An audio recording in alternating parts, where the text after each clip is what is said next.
This here's a podcast. It's a podcast. My name's Mischke. It's a podcast. I used to call it a broadcast, but then I became a guy. I'm male now, and broadcast had to go.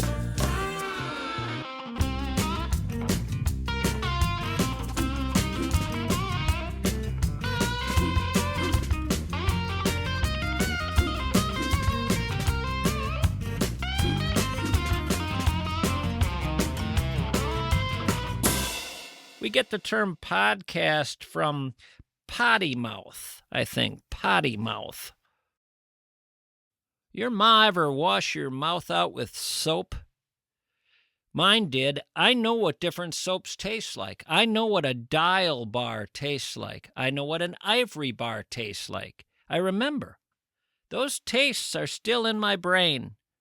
They're still on my tongue. I think when I was getting my mouth washed out with soap as a kid, I was being called a potty mouth. That's really a disturbing thing to be called. My mouth is like the potty, or comes from the potty, or is spewing things that are found in a potty. Ick. No wonder she had to clean it out.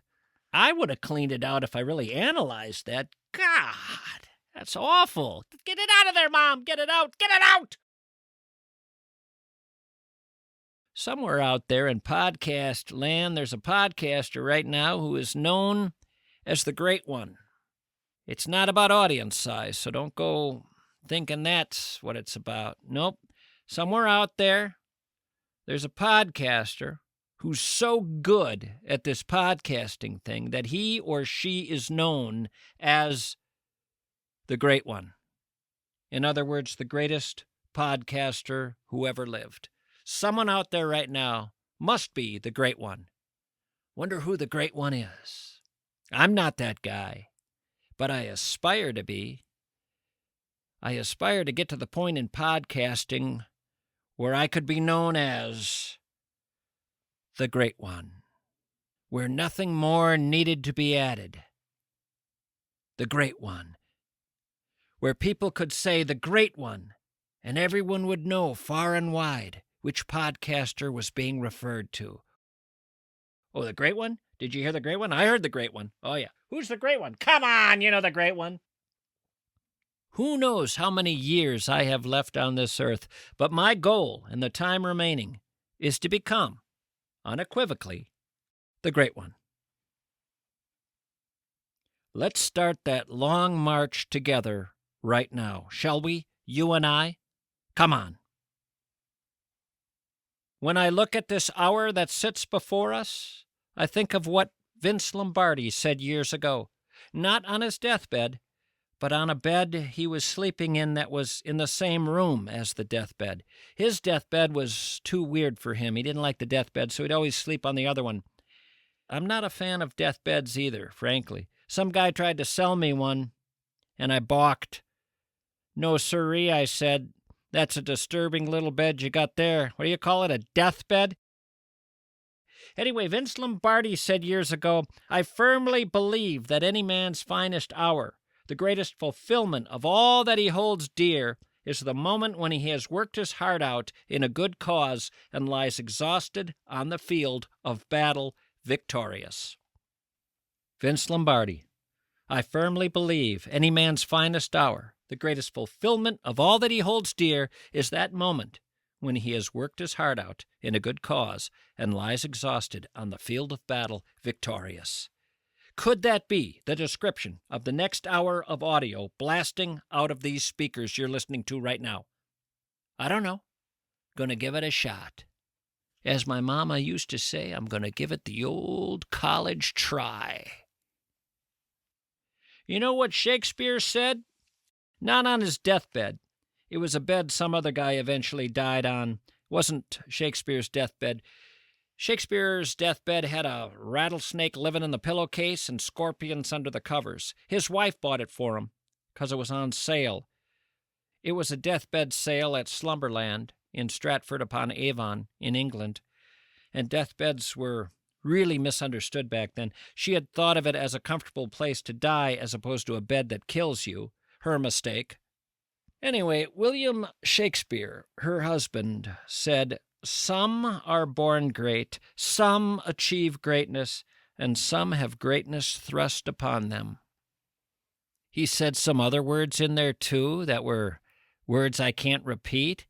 And his wife said, "Pretty decent quote, Billy, but you little potty mouth, could you clean that up?" Yeah, the original line would have gotten Billy's mouth washed out with a bar of Dial soap. Little freaking potty mouth, Billy. Some are born great, some achieve greatness, and some have greatness thrust upon them. Let me tell you, I was not born great. No one in my neighborhood was born great. I'm not even sure how you pull that off.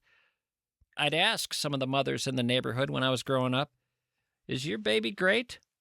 And she'd say, "Oh, good kid, I think. I don't know." No, I didn't ask that. I said, "Is he great? Is she great?" "I don't know. He's great at filling his diapers." No one was great back then. When I was growing up, there was no one born great. All the kids growing up were just okay. But there's achieving greatness. Shakespeare said some achieve greatness. That sounds like a whole lot of work, frankly. I'm tired now, and I'm old. I don't know that I can achieve greatness, but I'm loving this idea of greatness just being thrust upon you. That may well be the ticket with me. If someone could just thrust greatness right on me. That seems like a decent shortcut to a world of greatness. Just dump it on me. Come on, I'm ready. Throw the greatness on top of me now. Unload some greatness right over my head. Let's go. Make me the great dumping ground of greatness. And in return, I will give you one hell of a podcast. And possibly, just possibly, become the great one. The great one. The great one. Oh, to be able to go back and tell my mama, "You're washing the tongue of the great one. This tongue is going to be the golden tongue of the North Country." The great one. What comes to mind for you when I say the great one? For a lot of people, it's Wayne Gretzky. Gretzky's hockey career is, of course, legendary. Numerous records, accolades. Many say Gretzky solidified his place as the great one. Older people hear the great one, however, and they think Jackie Gleason. That's the way a lot of people referred to Jackie Gleason, the great one. A comedian, an actor, known for his roles in shows like The Honeymooners. It was Orson Welles, the great director Orson Welles, who first referred to Jackie Gleason as the great one. When Orson's calling you that, you are the great one. Still more out there will hear the great one and think Roberto Clemente. Major League ball player for the Pittsburgh Pirates, known for his exceptional skills, but not only for his skills on the field, for his decency, for his humanity, for his philanthropy. He was just a great all-around person. Roberto Clemente, the great one. Many world leaders throughout history have earned additional titles to their first and last name, reflecting their achievements, their qualities, their legacies. Alexander the Great, known for his military conquests. And there were other ones who were the Great. Frederick the Great, King of Prussia, renowned for his military prowess, made Prussia a leading European power. Catherine the Great, Empress of Russia. Charles the Great, King of the Franks and Holy Roman Emperor, known for uniting much of Western Europe. Louis the Great, known for his long reign and the establishment of absolute monarchy in France. The Great, the Great, the Great, the Great, the Great. And then, in the mix, coming out of nowhere, Ivan the Terrible. Ivan the Terrible, first Tsar of Russia. He must have bummed out when that name was chosen. He heard about all these others, the great this, the great that, the great one. And he's Ivan the Terrible? What are they calling me? Roger, I didn't hear that. Was that great? Didn't sound like great. Did they use a different word? Roger, did you catch that? What are they calling me? Yeah, Ivan, they're going with a different descriptive word, I guess. They dispensed with great this time around, apparently. Yeah, they're going to be calling you Ivan the Terrible. The what? The Terrible? The Terrible? From great, they went straight down the list of options to the bottom. Terrible? Nothing in between? I'm Ivan the Terrible? How about Ivan the Relatively Innocuous? Just straight to terrible. What the hell, Roger? That dog don't hunt. Why not Ivan the... Not very good. Need to work on it. Fallen short of expectations. Okay, I deserve that. Ivan the work in progress. Ivan the guy awkwardly finding his way best he can. Ivan the well-intentioned but ill-advised. But to just call me straight out terrible, that's a crushing blow, Roger. Can they justify that? You answer me right now. Can they justify that? Ivan, if it's any consolation, I did talk them out of a few other words they had planned to go with originally. There was talk of going with Ivan the Atrocious, Ivan the Dreadful, Ivan the Horrid, Ivan the Abhorrent, Ghastly, Repugnant, Revolting, and Vile. I talked them out of all of that. So, feel better. Terrible was a reasonable compromise. Wow. They really didn't think that highly of me, did they? Huh. First Tsar of Russia. Look at the first president of the United States. People sure seemed impressed by him. The first pope, St. Peter. Catholic Church made him a saint. And I'm Ivan the Terrible? Well, again, sir, I think you're looking at it glass half empty here. You're not the ghastly. You're not Ivan the wart-faced butt trumpet. That was another option they considered. You can hold your head high knowing you avoided Ivan the snot maggot demon monkey. That was discarded in a 5-4 vote. So was dog breath turd chaser and flea bag jagwagon douche canoe. You rose above all of that, sir. Terrible almost sounds regal in comparison. Let's look at it that way. We'll take a break and be back in our pursuit of the greatest podcast ever to be featured on planet Earth. Stick around. I'm going to earn this. Remember the words at the end of Saving Private Ryan? Earn this. Earn this. I'm going to.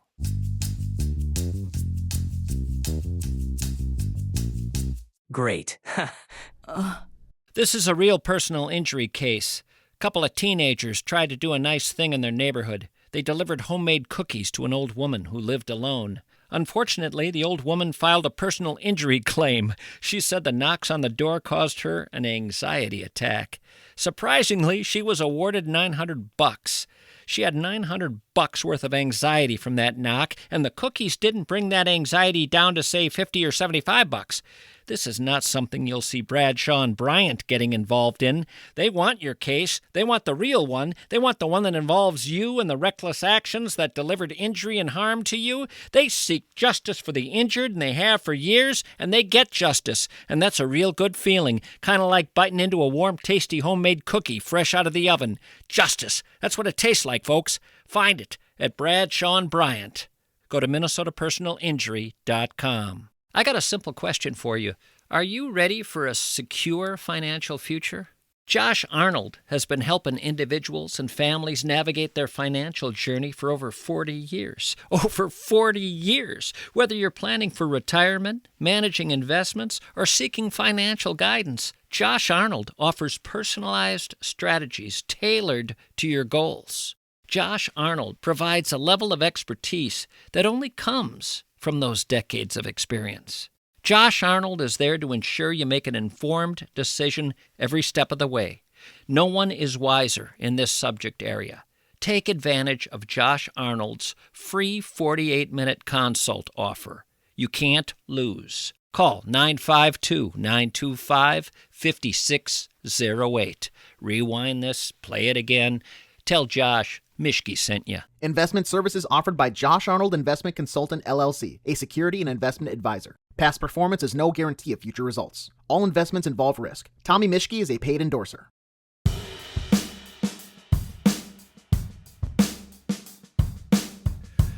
In her career as a science reporter, Nell Greenfieldboyce has reported from inside a space shuttle, bottom of a coal mine, control room of a particle collider. She's presented news on the color of dinosaur eggs, signs of life on Venus, ice worms that live on mountain glaciers. And what we have today is a book, Transient and Strange. It's a blend of explanatory science, original reporting, and personal experience. Transient and Strange captures the ache of ordinary life, offering insights into both the world around us and the world within us. I know you've done quite a few interviews, Nell, but I'm wondering if anybody has referred to this book as science writing meets your diary. I could see that, yeah. That seems like a pretty reasonable description of it. That's what it felt like to me, because there's a lot in your book that's personal, a lot about you personally, your family, your kids, your husband. I'm going to start where you got into your kids' fear of tornadoes and what is interesting science writing, and that's stuff about tornadoes themselves. And the reason I'm going to start there is because all my life I've loved tornadoes, and I mean truly love them. Like I'd like to have one. I'd like to have one in my backyard in place of a dog. I realize they do a lot of damage and they're very destructive, and so I hate that part of it. But if we could remove that, I think they're the most extraordinary things. I call them the monsters of the Midwest. It's like real-life monsters, but they're also beautiful and just wondrous to watch. So I'm a huge fan of tornadoes, so much so that I go to the Minnesota History Museum and go into a room they have there called the Tornado Room, which simulates a tornado hitting your house while you're in the basement. A lot of people find it scary. I just delight in it. You even look out the window and see the sky turning green. You feel the rumble like a train, like a locomotive is coming by. The lights go out in the room you're in. You see huge trees out the basement window going down. It's intense. I mean, I suppose it's like a ride. Some people take a ride at the fair and say, well, that was too scary. And other people say, wasn't that fun? I would be interested in that experience just to see what it was like. I mean, yeah, this essay about the tornado and my kids' fears, that was kind of the first essay I wrote in this book. And I mean, I thought, same as you, when my kid asked me, sort of about tornadoes, I thought, well, this is something kind of spectacular. And I thought, explaining a tornado to a kid, like, what an amazing thing. And so I showed them this video about, I was picturing kind of like you, a tornado moving across the land, not encountering any people, but just being this kind of amazing force of nature. But of course, what mostly gets stressed about tornadoes, for reasons that we can all understand, is their destructive power. And so, like an idiot, I showed my kid these pictures of tornadoes, and it was just like, terrible tornadoes, like in a second your world can be transformed. And it's like showing my kid pictures of destroyed houses and stuff. And the poor kid naturally developed quite a fear of tornadoes. And the family is located where when the phobia begins? In the tornado hotspot of Washington, D.C. Not exactly Tornado Alley. No, but as you make clear in the book, tornadoes happen in places that people don't expect it. I was stunned to learn that if you take in the area, the UK gets more tornadoes than anyone given its size. I would not have expected that there would have been tornadoes in London. I mean, that was kind of astonishing to me. We've had tornadoes like here in Washington, D.C. Another thing I did not know. One of the things that I did is learn a lot about tornado science. And that's one of the great things about being a science reporter, is that when your kid develops a tornado phobia, you can call kind of the world's experts and ask them, like, what should we even think about this? But, the history of just trying to understand tornadoes and how it's mixed up with kind of like everyday things that we experience. Like when you watch the weather report, the weather forecasters talking about Doppler radar, and like, you may not even notice that, but Doppler radar was kind of a revolutionary technology for understanding tornadoes, and which are really hard to study because like they kind of touch down unpredictably and then they disappear equally unpredictably and quickly. And so if you're a scientist, just figuring out like how to get close to one and how to take measurements, it's not easy. I was actually standing in front of a tornado at one point in my life. I was able to watch it form just a couple hundred yards from me. It was extraordinary because the sun was out.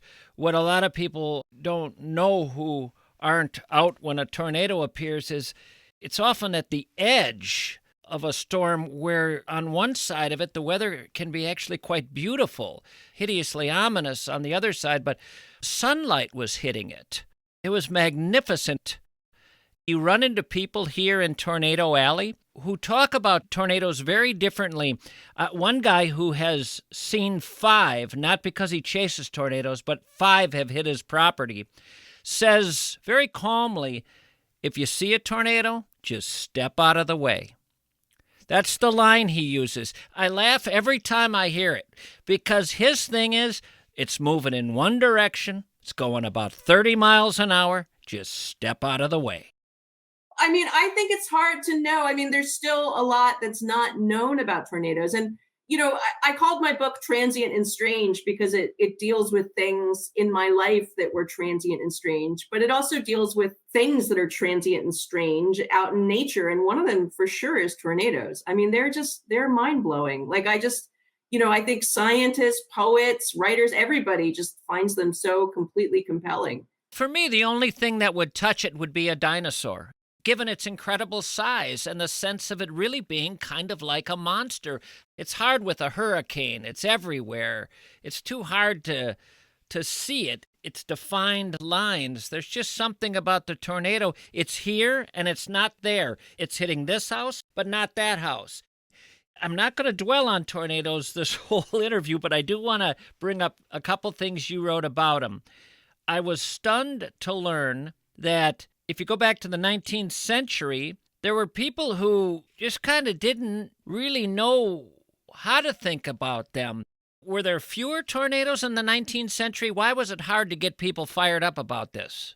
They are transient phenomenon. And so if you didn't have, all the, ways of documenting things that we do now, I mean, these days everybody's walking around with cameras, but that was not the case in the 19th century. And so there was a scientist early on, whose name I'm just blanking on for a second. John Finley? John Finley. Thank you so much, sir. wrote this book in 1888 called Tornadoes, What They Are and How to Escape Them. And, he tried to collect as much information as he could find. And he did suggest that, cowering underground was actually the best thing to do, even though some people thought that was like undignified or, cowardly or something. But he basically said anybody who would mock that idea has never seen one of these things.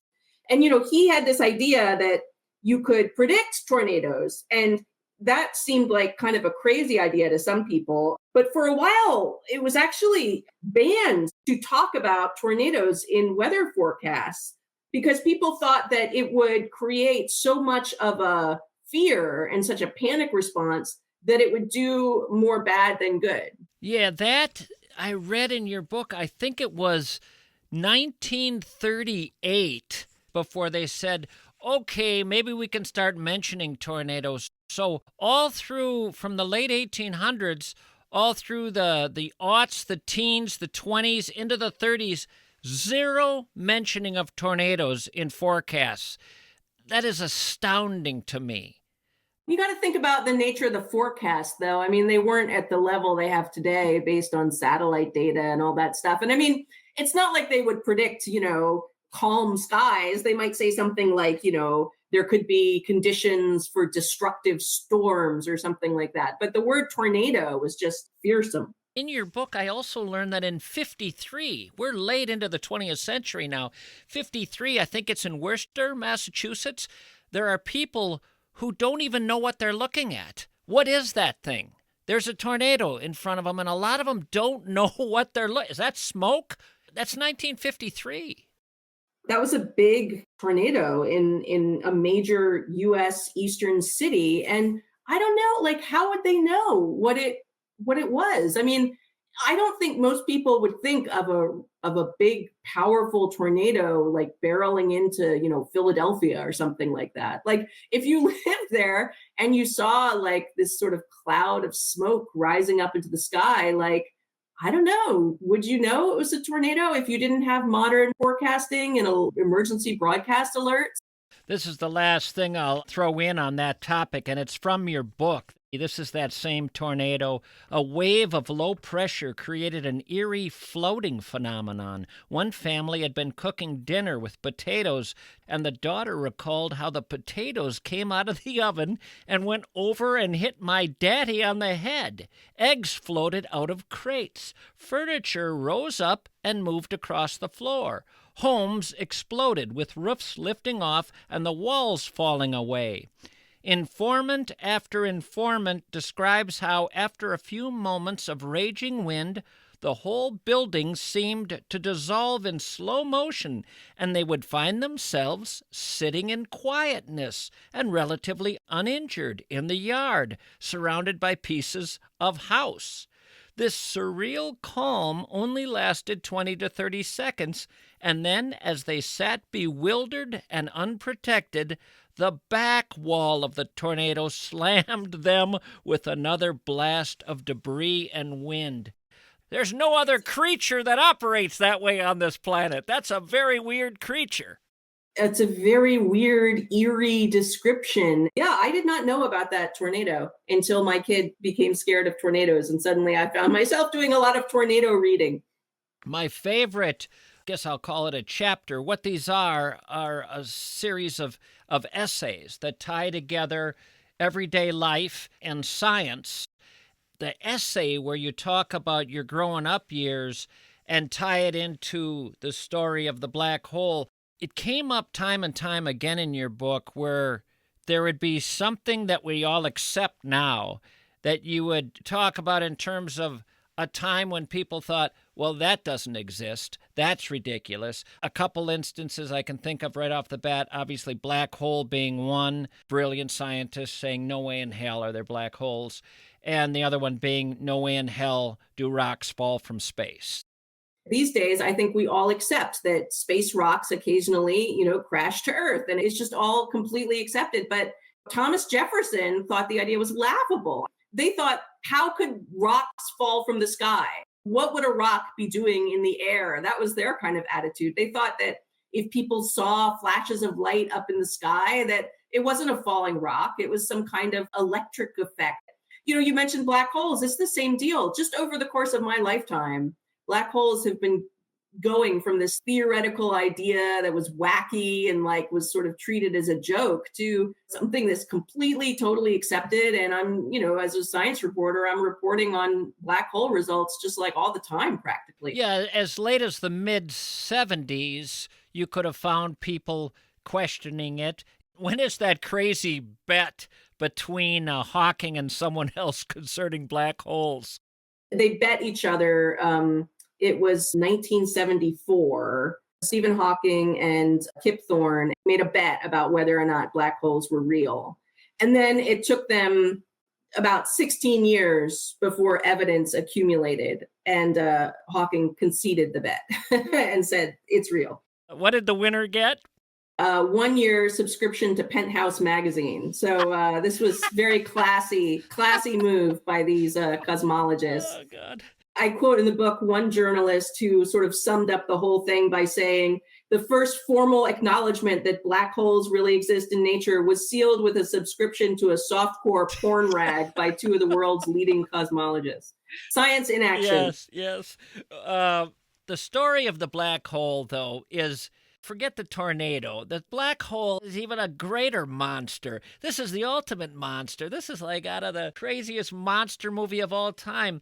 At the center of our galaxy is a massive black hole. The black hole at the center of the Milky Way is I'm reading from Nell's book, Transient and Strange, 4 million times more massive than our sun. 4 million times more massive than our sun. And is surrounded by thousands of smaller black holes.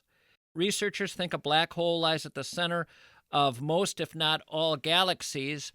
And the quick description of a black hole is what? The gravity can pull in everything, including light.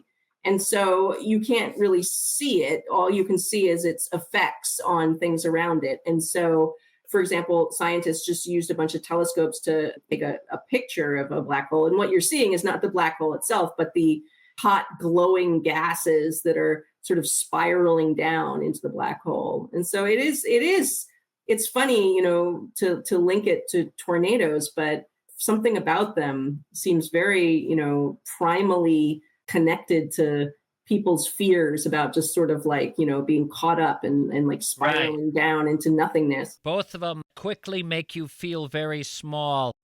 All right, quick break. Back with you shortly. Stick around. The National Weather Service has issued a tornado warning until further notice. I like to wander through American Pressure when I have some free time and when I'm not under pressure, and I like to check out all the pressure washers they sell. The automatic parts washers, the steam cleaners, the evaporators, the wastewater systems, all the replacement parts they sell, their service area for pressure washer repair work. I like to study the rotating nozzles, the hose reels, and I'll tell you something, the pressure builds. The pressure builds to get the word out about American Pressure, your pressure washer wizards, handling anything and everything having to do with pressure washing. I feel the pressure to drag out the superlatives, to anoint them the gods of pressure. Is your pressure washer failing to keep up with the demands of the job? Do you know how easy you can make your life by simply upgrading? Take the pressure off. Get smart. American Pressure awaits your call, and yes, they will answer. It's old-fashioned, but they answer the phone, and after the call, you will feel the great release of pressure. Learn more at AmericanPressure.com. You have a spouse, a parent, a grandparent with dementia or Alzheimer's, and you're unsure where to turn. The mistake so many make is seeking out a place conveniently close to where they live, as opposed to finding a place with a specialty in memory care, dedicated to memory care, a focused, intense understanding of all the nuances of memory care in all its stages. That's the Wellshire. That's the Wellshire, the most stunningly beautiful facility you'll ever tour, but far more importantly, one featuring the most compassionate, knowledgeable staff in all of the memory care industry. Yeah, you'll be impressed by the cool ice cream parlor, by the fireplace in the community center, the neat retro cinema, the bar, the beauty salon, the barber shop, the aviaries, the beautiful chapel. But in the end, it'll be the people at the Wellshire who will give you that peace of mind and let you know your loved one is where they will be loved. The Wellshire of Bloomington and Medina.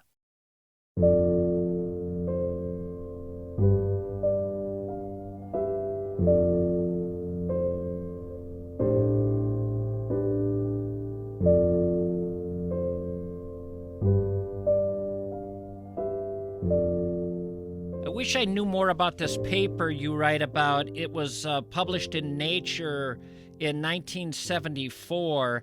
I think the subject was black holes, and it was called The Most Beautiful Paper in the History of Physics. My imagination goes wild on what was beautiful about it. I doubt if I read it I'd understand a thing. I doubt I'd see the beauty in it, but I love that a bunch of scientists got together and read it and said, well, that's the most beautiful paper in the history of physics right there. Scientists I talk to are often like just sort of overcome with the beauty of the things they study. Like I remember I did a story about two neutron stars that collided. So these two had crashed together and it had been detected. And I was talking to an astronomer and he was saying like, it's so beautiful. He was saying it was so beautiful, like it made him want to cry. People get very emotional about these things because they are truly awesome in the old school way of talking about awesome. I never saw this movie. You write about it in your book, the sci-fi thriller, The Black Hole. That's been called like the least scientifically accurate movie of all time. I got to go back to tornadoes on that. Our weather guy, the chief meteorologist for decades here, really knowledgeable meteorologist, said one time that the movie Twister had less of a accurate representation of a tornado than The Wizard of Oz had. And he meant specifically the creation and presentation of the tornado. And you know what the tornado was in The Wizard of Oz, don't you? Actually, I don't. A nylon stocking with a fan blowing. Is that real? For real? Yeah. He was stunned at how accurate the presentation of that silly nylon in the wind was compared to the movie Twister with all their high-tech ability to create the thing. But anyway, there's another delightful essay. Title of it here is Pum Pum Pum. I thought about the way you described the heart. Well, let me just read what you wrote. Forget the thousands of years of symbolism associated with the heart, the sacred heart of Jesus, the weighing of the heart by Egyptian deities, all the honky-tonk country songs about hearts that broke. It's the fleshy truth of the heart, the thrum of something impossible to grasp. That by itself is the wonder. You write, when I think about, say, the spleen, I feel nothing. Yet for those who care to listen in, the heart makes its mechanical presence known as its valves open and close, pumping blood through tubes that stretch thousands of miles, starting with your aorta, which is as thick as a garden hose. The idea of this mysterious thing, alive 35 million times a year, squeezing, releasing, pump, pump, pump, more than 2 billion times in an average lifespan. It is this crazy, wondrous, alive part of the body, and it makes the other organs, even the brain in a way, it seems just kind of dead.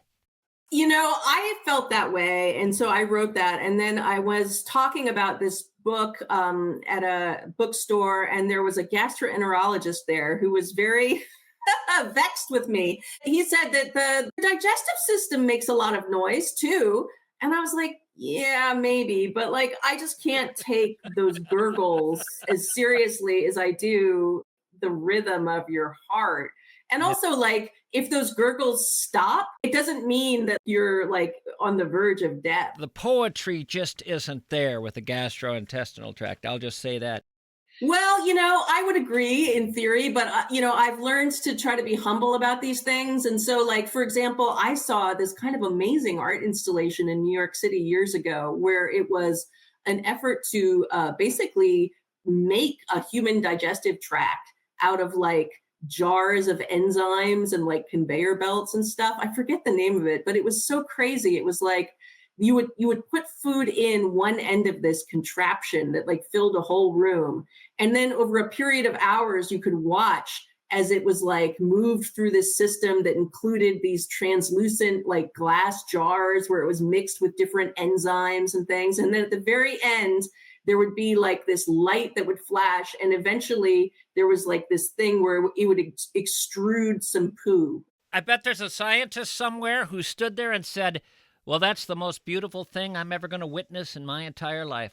I mean, it certainly generated a response in people. And so, yeah, I'm sure that if you wanted to, you could find like deep poetry about the digestive system. I mean, that's kind of the amazing thing, is that almost anything you look at, somebody somewhere loves it and has devoted their life to studying it, and feels that it is unjustly maligned compared to all the other stuff that gets attention every day.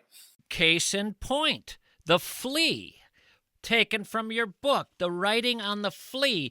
What a delightful essay that was, because you compare the writing of Melville, the great white whale, Moby Dick, to the study of the flea.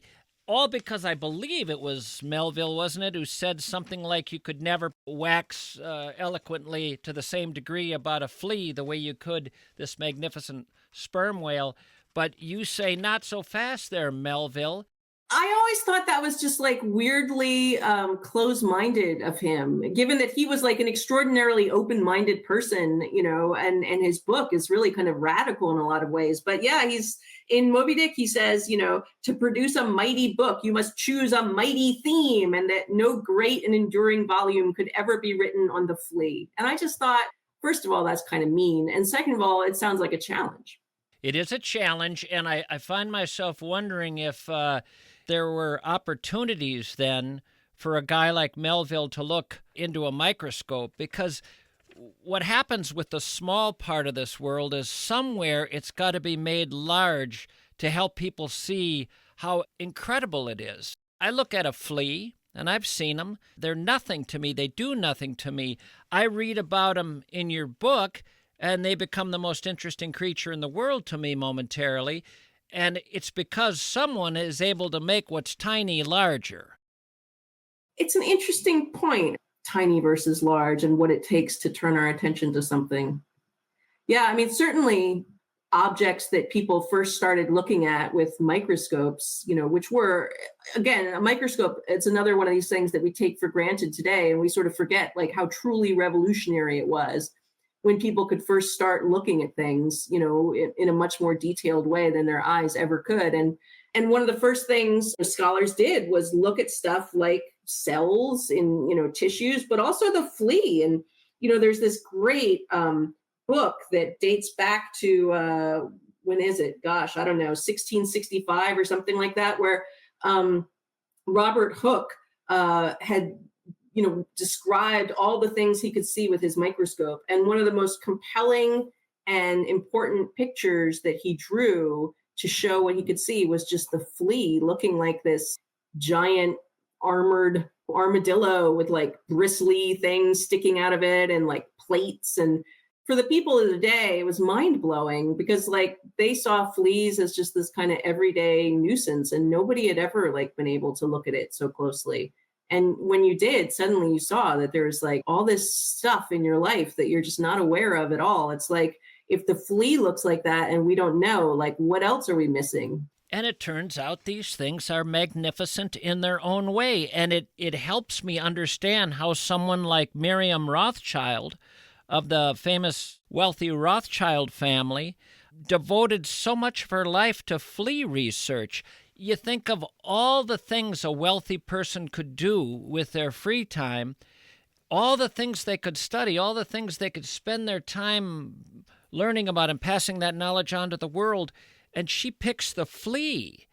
So her dad was really into fleas and had this huge collection. And, I guess when you're rich, you like to collect things. And why not fleas? I mean, some people collect stamps, some people collect coins, some people collect, I don't know, shells or whatever. And anyway, for him, it was the flea. And he used to take her, when he was a kid on his collecting missions and, treated her almost like an equal in studying parasites. And yeah, she kept doing it as she got older. Even when she had kids, she'd have bags full of fleas at her bedside so she could study them. And, she was, really interested in how they jumped and how they reproduced and, doing it just kind of for kicks. It's like an old school kind of science, right? Like you didn't need a university position or you didn't need to work for, the government or a grant or something. You're just doing it for fun. And, she was a pioneering female scientist, right? I think that she was well known and her flea research was covered in the press. And,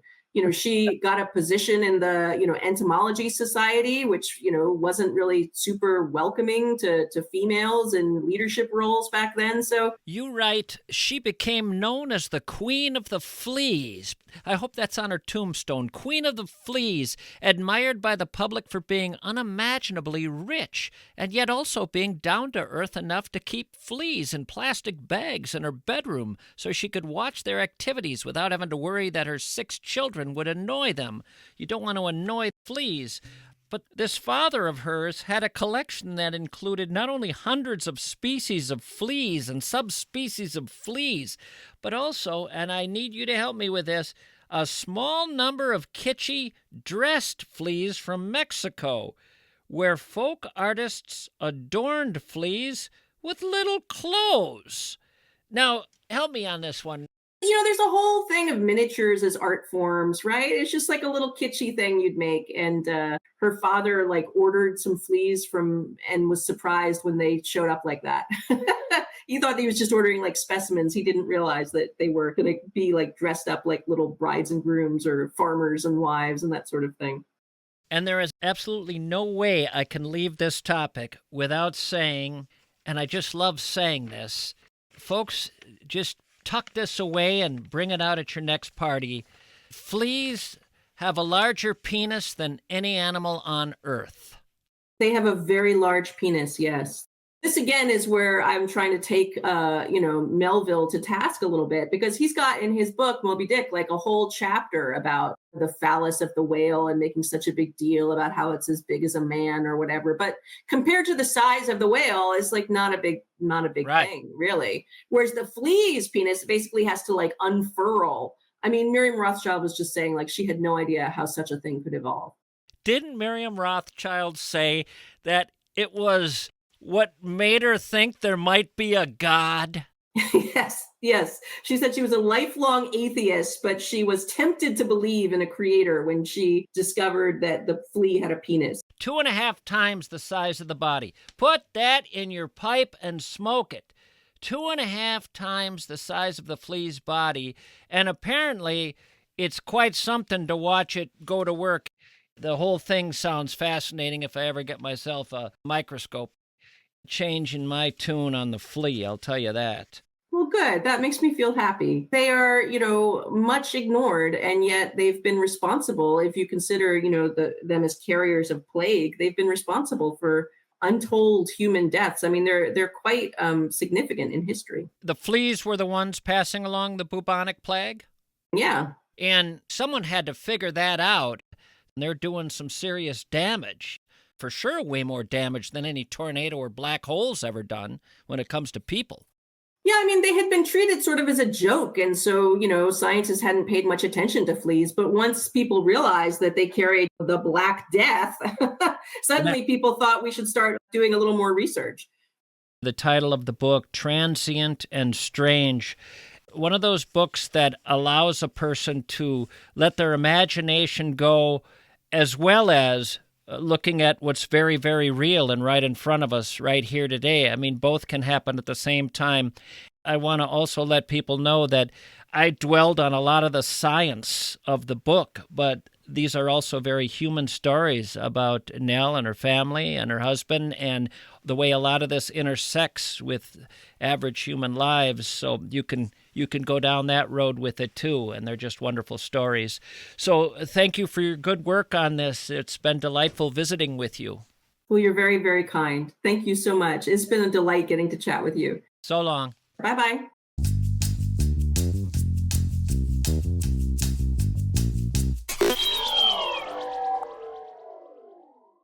Looking for adventure on 2 wheels or 4? Welcome to Eco Motorsports, people, your one-stop destination for all things thrilling, on-road and off. At EcoFun Motorsports, they specialize in everything from high-performance scooters and motorcycles to the latest electric bikes, perfect for cruising around town or hitting the trails. Need something for the young ones? They've got youth ATVs and youth dirt bikes. Get the kids away from the screens and out in the dirt where they belong. Whether you're a seasoned rider or just getting started, EcoFun Motorsports has the perfect ride for you. So visit them in Forest Lake like I did. Look at that showroom. So many different things to ride on, each one cooler than the next. I wanted it all. I wanted it all. Forest Lake and Burnsville. Check them out online, ecomotorsports.com, where fun meets wheels, human meets horsepower, and the coming summer meets everything you ever wanted to ride on. Welcome back. Mischke here with you. A 38-year-old guy lit a fire at Pennsylvania Governor Josh Shapiro's residence last week. He wanted to burn it down. They got the fire out. No one was hurt, and the 38-year-old was arrested. By the way, the news people are the ones adding his age. I am not. They like to do that. I always think that's odd. It's as if they're sure the first question we're all going to have when reading about a guy lighting the governor's mansion on fire is, how old a fellow was he? Could I get the age? Age, please. My feeling is whether he's 25, 35, 45, 55, or 65, it does not alter my thinking one iota. Is the age important? I want to ask that right out of the chute. Is the age important? I believe that any age between 20 and 80 can be ignored. No need to place that in the news story. It becomes interesting when an 11-year-old is lighting the governor's house on fire, when a 90-year-old is. That intrigues me. But otherwise, I'm not certain how important the age is. I got to thinking about age this week when it comes to criminals. I had learned that the youngest American citizen ever sentenced to life imprisonment without the possibility of parole was 12 years old. Wasn't that long ago either. 12-year-old sentenced to life in prison without the possibility of parole. What are your thoughts when you're standing there being sentenced to life imprisonment without the possibility of parole and you're 12? My first time shaving is going to be in prison. What the hell? And it does not look like I'm going to be finding myself a girl. How is that possible? I thought that was what was waiting ahead here in just a few years. I had really wanted to go on a date before I died, and that is not going to happen. And I had really wanted to drive a car at some point, and that is not going to happen either. This 12-year-old was sentenced in Florida, of course. Florida, a very odd state. I'm not sure how it became such an odd state, but it's sort of universally agreed upon now that Florida is just odd. Kaya Roll was 6 years old when Florida cops arrested her. This was also just a few years back. 6 years old, she was arrested for kicking and punching teachers, throwing a tantrum. A cop actually used zip ties to handcuff her, and she was taken downtown, where they went all good cop, bad cop on her. At 6. I think if you could get a photo of a 12-year-old being sentenced to life in prison without parole and a photo of a 6-year-old being cuffed and taken downtown, you'd end up with a pretty accurate postcard of Florida. How did Florida become an American punchline? I remember as a kid, it was just the Sunshine State. Such a lovely nickname, the Sunshine State. Just a place to go be with the sun. A state offering sunshine. Did it all start with Anita Bryant pitching orange juice and making derogatory comments about gay people? Not during the actual orange juice commercials. Anita made those comments after or before the commercials. She tried doing it during the commercials, but the Florida Citrus Commission said, wait a minute, this is getting weird. What's going on here? Did you hear Anita's orange juice commercial, Steve? She was supposed to say a day without orange juice is like a day without sunshine. You know what she said instead? She just said a day without orange juice is like when gays recruit our children to be homosexuals. What? Yeah, she changed the orange juice message. It's on the bumper stickers now, too. She's ad-libbing now. She's on her own. Well, we are in Florida. Maybe it started there, maybe it didn't. I don't know. But these days, all sorts of people all over the world check in on Florida to take in shenanigans of public nudity, excessive alcohol consumption, weird interaction with exotic animals, sometimes all three in the same story. Millions around the world are just enthralled with discovering tales of Florida citizens crashing their rider mower into a police car or pulling alligators from their yoga pants during a traffic stop or setting fire to their houses while trying to barbecue cookies in their underwear. These are all real stories. Recently, the Easter Bunny was caught brawling on a sidewalk in Orlando, a guy in an Easter Bunny suit just beating up another guy. Craig Pittman, a Tampa Bay Times journalist, said, you find weird stuff going on anywhere you find people, but Florida is absolutely the gold standard. It's become this all-encompassing stereotype of a bungling, often inebriated person doing something ridiculous or something insane. And I don't know if this is related or not, but I did some research, and Florida is consistently ranked 49th in the U.S. for its spending on mental health. Maybe that's part of the story, maybe it isn't, but I want to throw it out there. The natural environment plays a role, obviously.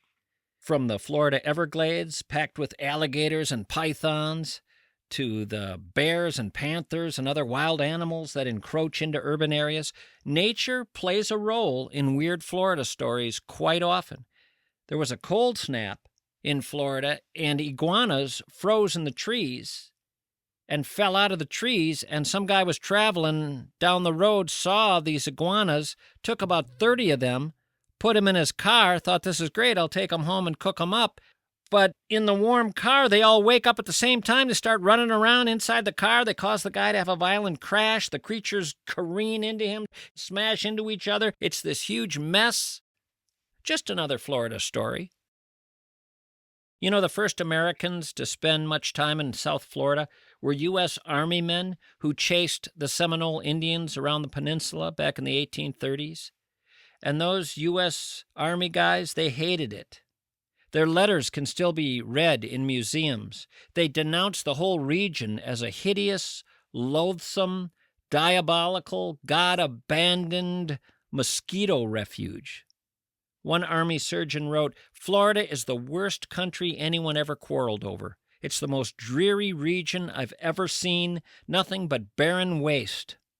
Another officer said, it's swampy, excessively hot, sickly, repulsive in all its features. Even the future president, Zach Taylor, who commanded U.S. troops there for a couple of years, he said he wouldn't trade a square foot of Michigan or Ohio for a square mile of Florida. Now it's more the people that are talked about, more than the land, more than the heat. The people. Floridians. Well, let's go to the phones.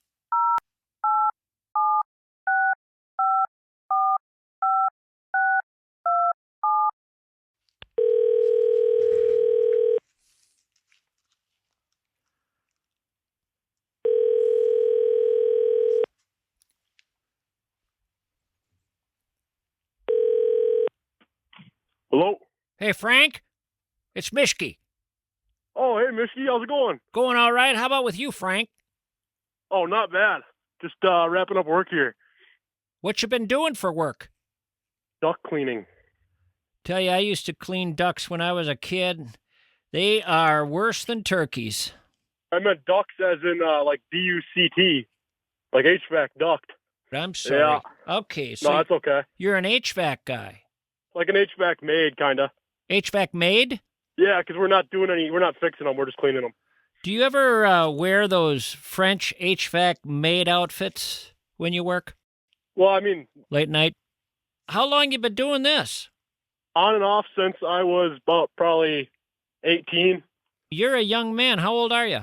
23. 23 years old. You know, I'll tell you something. You don't meet many 23-year-olds named Frank. Usually they're 74. Yeah, I think it was intentional, Well, obviously, no one gets accidentally named. I suppose. What was your parents' reasoning? I think I looked kind of like an old man when I came out, so they figured it just kind of fit.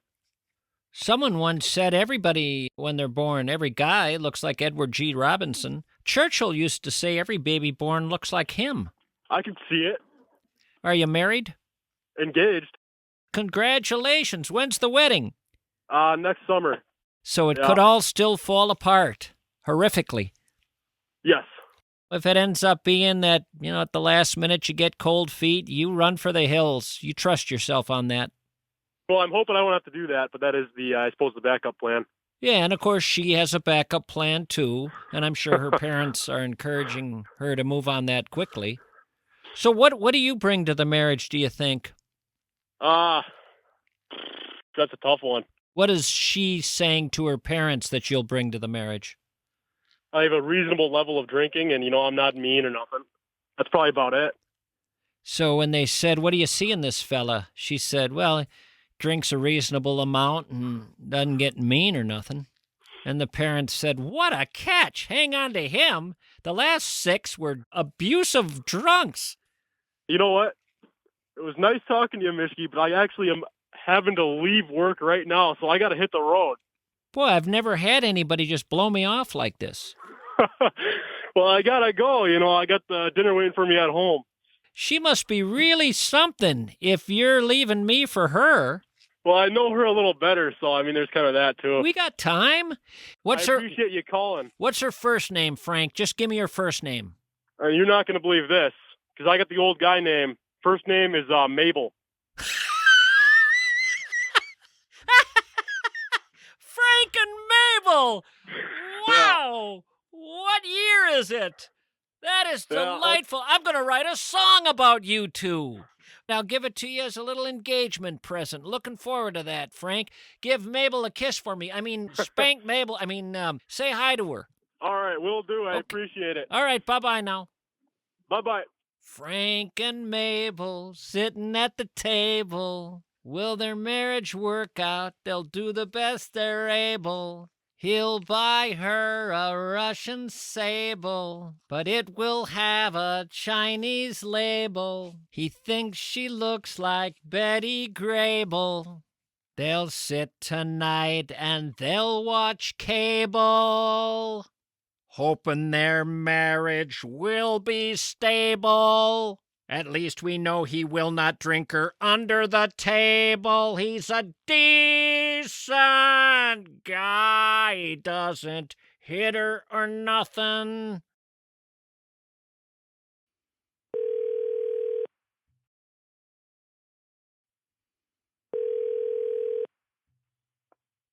Hey. Maggie? You don't sound like Maggie.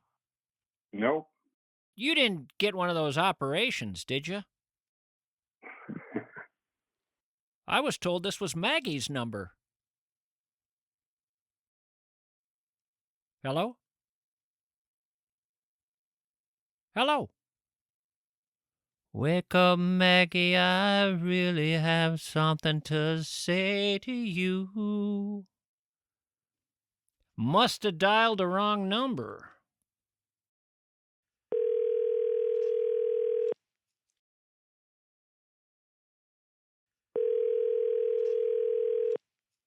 Hi, this is Chris. Chrissy, it's Mischke.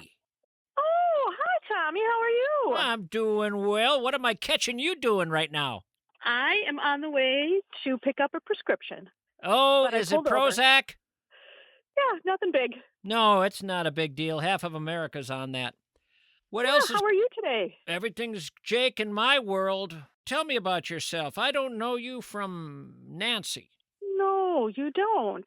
I've been following you a while, but Stalking? yeah, so I'm recently retired. I was a history instructor at the high school level and then at the college level. I'll tell you something, Yeah. before you go any further, a history teacher at the high school and college level, right Yeah. away, you're a woman after my own heart. What a lovely thing to have pursued in this life of yours. It was good. I love to tell stories, so that's what it is. Just telling good stories. History's full of them. So what are you going to do with your life now that you're retired? Oh, I'm doing some volunteering, making bread, and doing a little traveling, leaving tomorrow for Seattle, Washington. What I love about Seattle, coffee drinking capital of America, book reading capital of America. I think those two things go together somehow, as does a rainy day. A rainy day, a cup of coffee, and a book. Boy, there's Seattle. And isn't that nirvana? Yeah, it actually is. Time and a good book and a cup of coffee and the rain. I ought to write a song about that. I'm going to be there one day. One day I'm going to retire and see what that's all about. Right now I just watch from the other room as people enjoy themselves. The old men in my neighborhood when I was growing up, the old guys who retired, what they did with their time was wander around asking other people what they were doing. You'd just see an old guy come down the sidewalk, and you'd go, uh-oh, here he comes. He'd walk up to you and say, well, what are you doing? And you'd tell him, and he'd say, why are you doing that? Are you going to do anything when you're out west that has anything at all to do with history? We're going to see tulips. Big tulip festival this time of the year. Tulip festival, wow. Well, that'll bring you some happiness. Good old flowers in the springtime. Boy, there's joy waiting for you right there. Well, delightful. Yeah. Have a safe trip, and thanks again for visiting with me. Okay, take care. You too. Bye-bye. Bye now.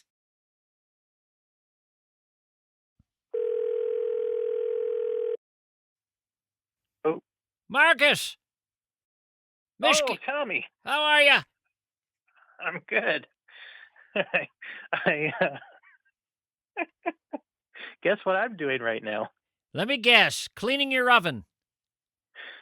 Nope. What? I'm actually in a therapy session. Really? Yeah, virtually on my computer. I love interrupting that. I love getting involved in these things. Sometimes I can be of help. What's the diagnosis? Oh, just like depression and anxiety. I love that. I dealt with that. That's great. Yeah. You know what a doctor told me one time? He didn't trust anybody who went through life without a bout of depression. Boy, did that make me feel good. Well, I hate to interrupt your therapy. I'm sure it's costing you quite a bit. That's okay. We're just about to wrap it up anyways, and she looks like she's actually enjoying this. So. Oh, good. It's a she, huh? Some people have to have, if they're a guy, they got to have a guy. Some people have to have a woman. I personally need to have a woman. I've just found they get me a little more. You find that? I've been talking to her for like a year and a half-ish, and before that I hadn't seen anyone in a long time. What does it cost to talk for a year and a half? Mine would only be 1 hour sessions. Holy smokes! Wow! Doesn't she ever get hungry? How they doing on medications these days? Anything working better than anything else? Okay. All right. She just said that. We now have an emergency cutoff. Stand by for further instructions. Emergency cutoff. Stand by for further instructions. Well, what the hell was that? Wow. I have not had that happen before. Was that coming from my end or from their end? Was it a Hubbard Broadcasting thing? Because I was getting into the dicey area of someone's private therapy session? I don't know what the rules are on these things, but maybe the therapist has a button she pushes on her end. Might that have been the case? Wow, that kind of scared me. But I suppose it was best that I got the heck off the line there. They probably, at the very least, needed to schedule their next session.